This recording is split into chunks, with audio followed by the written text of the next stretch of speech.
Hello, how are you? I'm Merche. I have been wanting to meet you for a while now. Today we are here to commemorate the end of the year 2024, and we are gonna go through the Agus Score ranking list of the games I played in 2024 and 2023.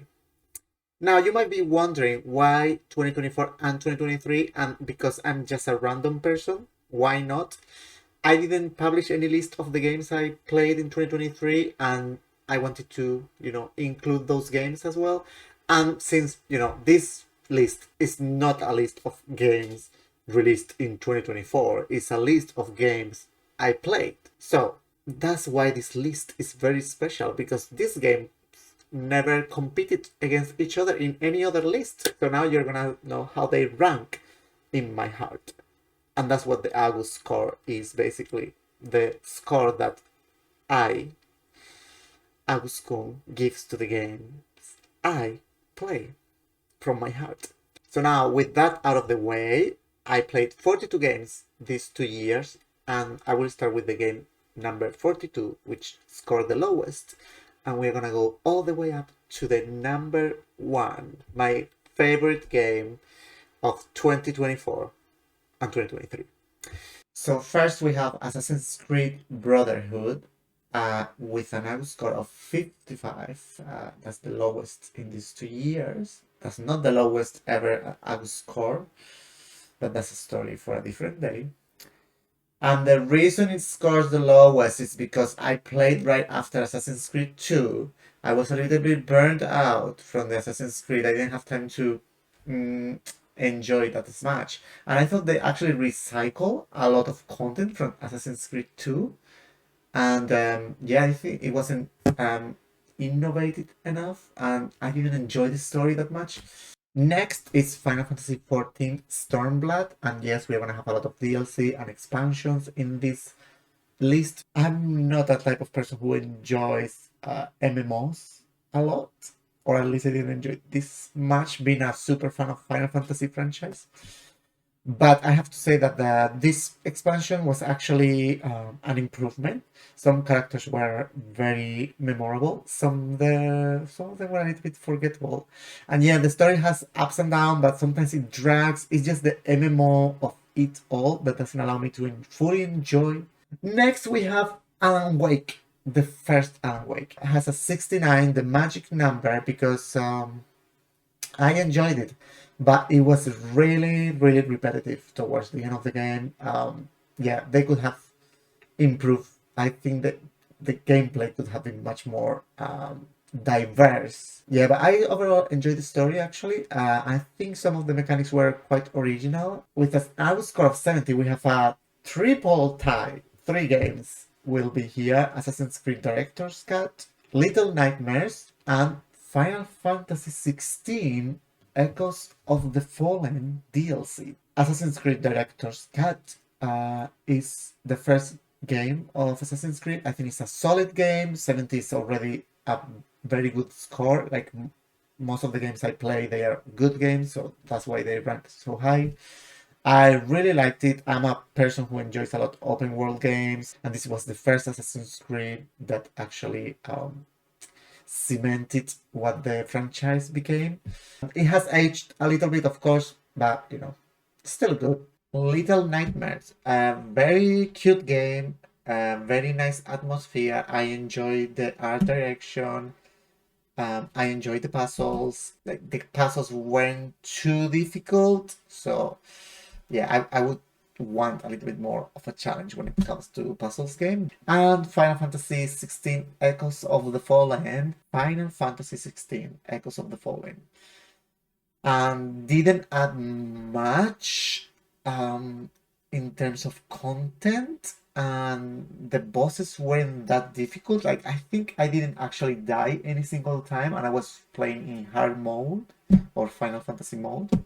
I would want more of a challenge if your DLC is just a dungeon. Next, with an Agus score of 72, we have 2 games. Tales of Arise and Ni no Kuni 2, which both of them I really enjoyed. Tales of Arise actually, I I enjoyed a lot the story, the art style. I enjoyed the characters a lot. I quite liked it. Part I enjoyed the least of Tales of Arise was the combat. It's not the style of combat I like a lot. And Ni no Kuni 2 was actually, I enjoyed it much more than Ni no Kuni 1. I rage quit Ni no Kuni 1 because of the combat system. So I think the combat system in Ni no Kuni 2 was much more improved. And I enjoy many parts of the game. I enjoy like creating your own kingdom. I enjoyed also the characters. We have 2 games with 73. The first one is Final Fantasy XII, the Zodiac Age. I replayed this game in 2023. I actually don't remember my first playthrough. I played first time when the game first came out, so it was a very long time ago. And for some reason, I totally forgot the story, so I just wanted to replay. And I'm glad I did, because I actually really liked it. But I think I could totally see. I think I want to remember. Maybe I'm wrong. That the director left towards the end of the game, and I can totally feel that in the story. Like, I don't know if maybe I'm just, overthinking it, but it just felt like the end of the story was a little bit disconnected with the whole journey we had until that moment. It's like they were building towards something else. And also, I have a big complaint about the main character, which I really disliked. I could make a full video about this. And also 73, Baldur's Gate 1 Enhanced Edition. It's actually funny that both of these games have the same Agus score. This happens sometimes. And my image of Final Fantasy XII is a little bit more negative. Like, I have like harsh criticism towards many aspects of the game. But my view of Baldur's Gate 1 is actually quite positive because I see it from a point of view that it's a much older game, and that the main complaints I have is the mechanics that, is just old. So it's not so much about the story. I really enjoy Baldur's Gate 1 story. I actually loved that I played that game in preparation for Baldur's Gate 3 because I got to understand much more the lore. I don't think it's necessary to play, but I would highly encourage, even if you don't want to play such an old game, at least read what happens or watch a playthrough. It's the only game that made me use the pads in my Steam Deck, that they take a lot of space on the Steam Deck. So I finally found a game which the pads were useful. 74, we have another double tie.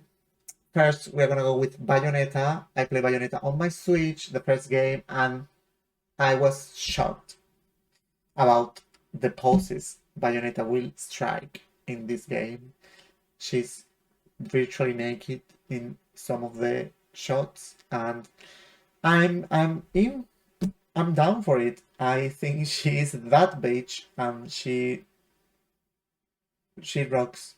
I liked it.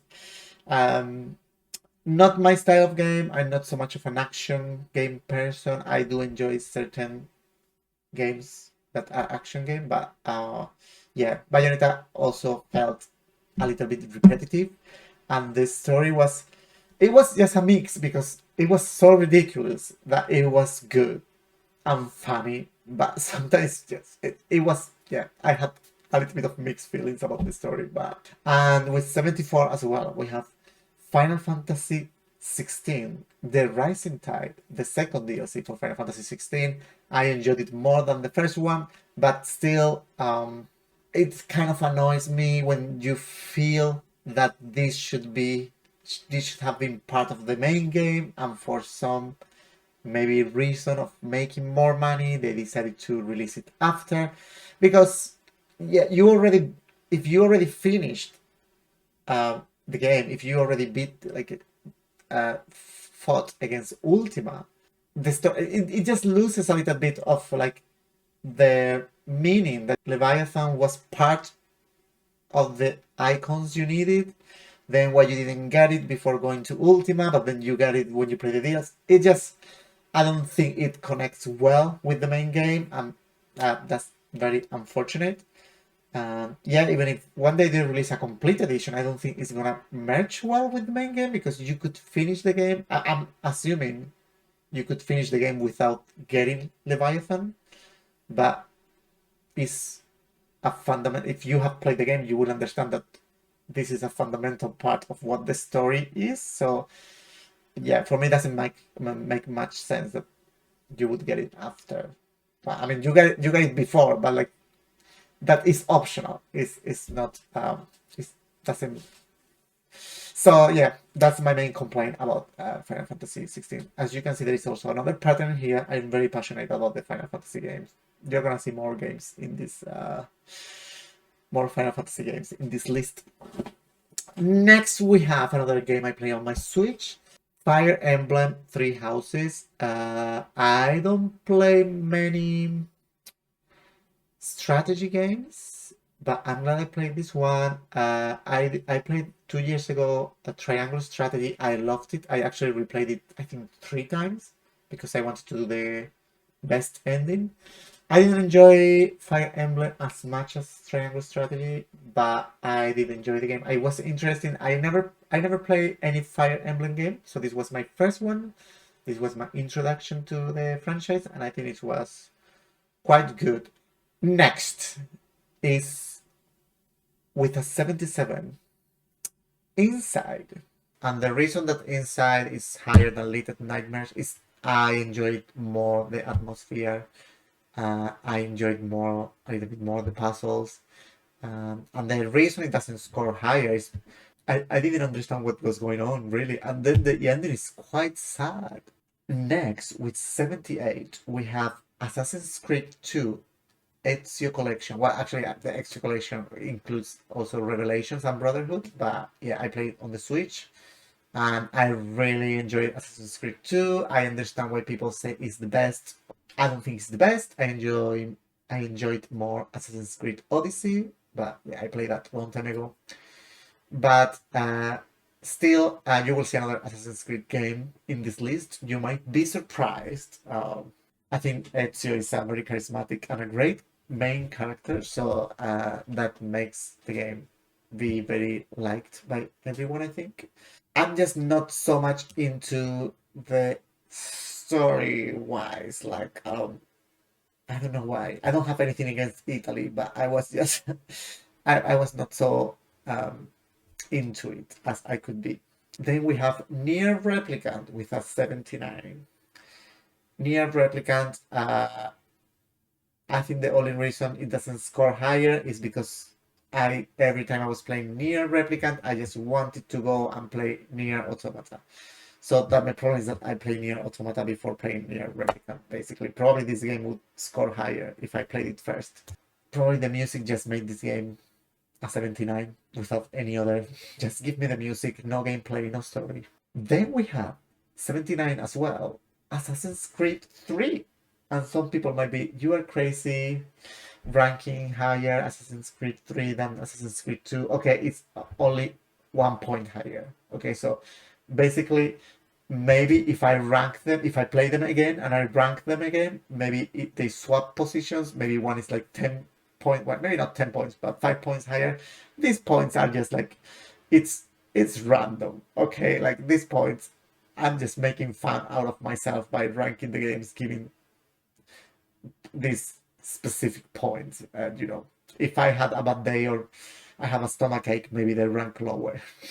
That said, I did enjoy a lot the story in Assassin's Creed 3. I think that's the main thing I enjoy. That's why it ranks a little bit higher than the others. With an 80, we have Wonder Boy, the Dragon Trap. I played this game because a friend of mine actually lent it to me, and I was like, why not? I'm not very into platformers, but it was a very cute game. I didn't even know it was a remake, but apparently it's a remake from an older game. And one of the things I love is that at any time you can change the art style to the pixel art. So you could play the modern game, modern style, or the old style game. So that's quite cute. Then with 81 we have Dead Cells. I really liked it. When I was playing Dead Cells, the only thing I was thinking is I want to go back to my PC and play Hades. It's kind of sad that you play these games after playing such a masterpiece like Hades. But yeah, that's a still really nice roguelike game. My main complaint would be that it's a little bit too difficult. It took me a while to understand what the game wanted from me. The game doesn't explain much to you. I did finish. How many times I finished? I finished a few times. But I didn't finish all the DLCs. Magic. Number 23, we have Final Fantasy IV Shadowbringers. This expansion, I really enjoyed it. More meaningful conversations with your companions, and the story is just better than previous expansions. So, very solid um, game. Final Fantasy XIV became at this point. Number 22, Ori and the Will of the Wisps, with an 82 as well. Very nice platformer. I really liked it. Number 21, Final Fantasy VII, Crisis Core, Reunion. Can we get longer names for games, please? Yes, thank you. 83, and this is all like fun. Like I'm a huge fan of Final Fantasy VII. It's my favorite game of all times. A lot of nostalgia. So yeah, like that is out of bias. I don't think this game probably would be an 83 for many people, but it was an 83 for me because I love Zack, one of the best characters in video games, one of the best characters in Final Fantasy in general. Um, and just living his story through his eyes is just priceless. If you want to know what's going on in Final Fantasy world, you really need to play this game because it adds a lot to the story. 83, I really enjoyed it. Number 20, Death's Door. That game was a surprise for me. I wasn't expecting to like it that much, but I really enjoy the gameplay in this game. Very, very nice indie game. Number 19. Speaking of indie games, Vampire Survivors. I was addicted to this game. This also has an 83 Agus score, a super addictive game. Number 18, also with an 83, As Dusk Falls. This is a game that is down my alley. I love complex storytelling games. This game is a kind of choose your own story kind of video game. Like you are presented with many options, and then the ending or how the characters fate develop will change. Sometimes I feel like some of the choices were not so consequential as I would like, but overall I liked it. I probably would go back at some point and explore different endings. Number 17, yet another Final Fantasy. Final Fantasy 14 Endwalkers with an 84. It was the end of the story. I don't think I will go back even for the new expansions. I feel like I had a closure. I felt like the evil character had a full redemption, and it all kind of paid off at the end. And the reason is not like a 95 for me is because I really think don't enjoy MMOs so much. But and number 16 with an 84 is Assassin's Creed Revelations. I enjoyed the little new like gameplay elements they added. I liked it. It was kind of fast paced, and I enjoyed the new location a lot. I guess I just hate Italy. Next is It Takes Two, another platformer I really enjoy. Like a lot of different mechanics in the game. Very, very entertaining. My only complaint, I didn't like the story much. I don't know if like trying to save your marriage because your daughter wants you to stay together, that's gonna work out. But number 14, Marvel's Midnight Suns. I love this game. This is 84. Um, I I think actually in hindsight, I think it should be even higher. I enjoy the story. The main character is badass. and the interaction between the different characters is really good. I always wanted to go back to your base and like interact with people, and I like card games, so it all worked out for me. Next is God of War Ragnarok Valhalla.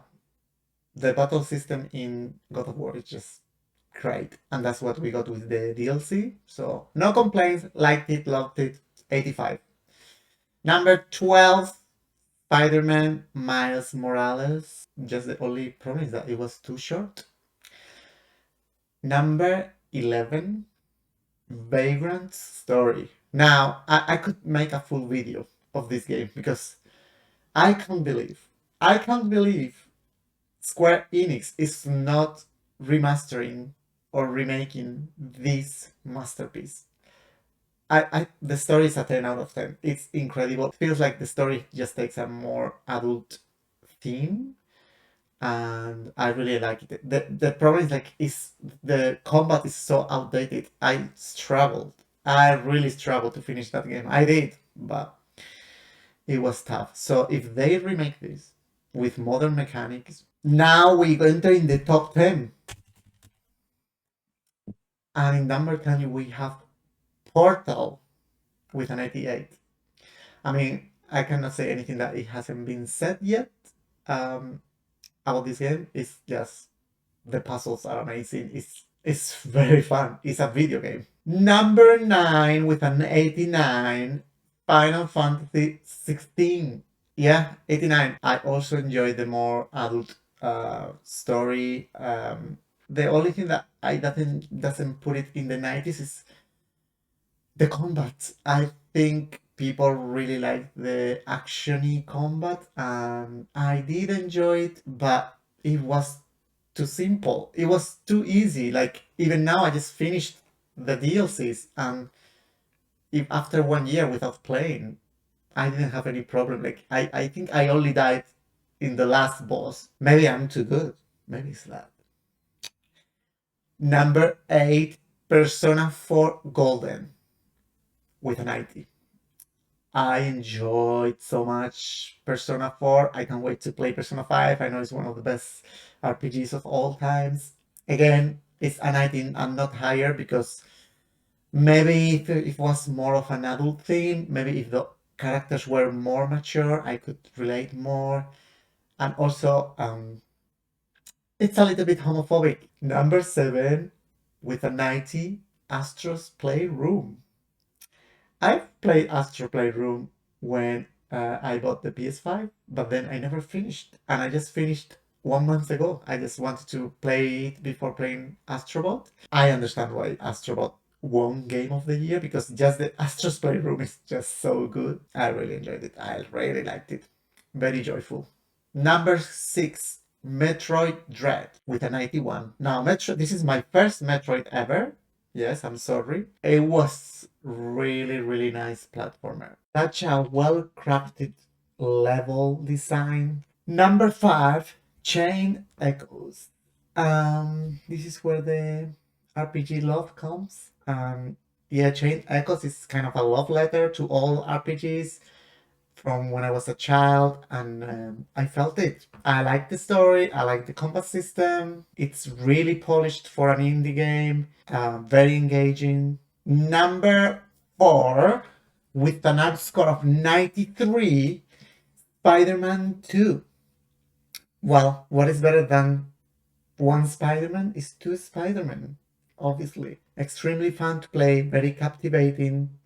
The story is good. Number 3 is Portal 2 with an 95. I think I never played a better puzzle game. It was just how they play with gravity, with the portals, it's an improvement there. The characters are really funny, which is very difficult in a video game, but I really laugh out loud, which was awkward because I was playing on the train. Number 2, 98 I would score. Undertale. Many people recommended me, and I'm so glad I played. I was surprised. I had the feeling that maybe I wasn't gonna like that much. I wasn't very into the art style at the beginning because I thought it was like very dull, not so many colors, but as soon as I started playing a little bit, I was very into the story. I replayed it a few times until I got the good ending. Loved it, loved it. Must play game. And number one, with an average score of 100, we got Baldur's Gate 3. I think I never took so long to finish a game. It was over a year. I mean, I wasn't playing that much, but yeah, more than 120 hours. It's amazing. I'm not gonna say a lot because I think everything has been said about Baldur's Gate 3. It's just a masterpiece of storytelling, of character development, of I like the combat system as well. So I can't say anything but really perfection. Congratulations, Baldur's Gate 3 and Larian Studio for getting a 100 out score in case you needed an extra award. And before we finish, let's address the elephant of the room. You might have noticed the absence of a very important game in this list, which probably I love. And that's, of course, Concord. I'm kidding. Final Fantasy VII Rebirth, I did play, I did finish it, but the reason I haven't given it an out score is that I want to play on hard mode. I want to 100% the game because when I played Remake on hard mode, I discovered that that was the real way to play Remake. Yeah, but it's not in the list. So maybe it's in the list of best games of 2025 and 2026 and half of 2027. With that said, thank you for watching the video, and you can tell me anything you agree or disagree with me in the comments. Whether if I'm right or right, you can just tell me how right I am. Peace.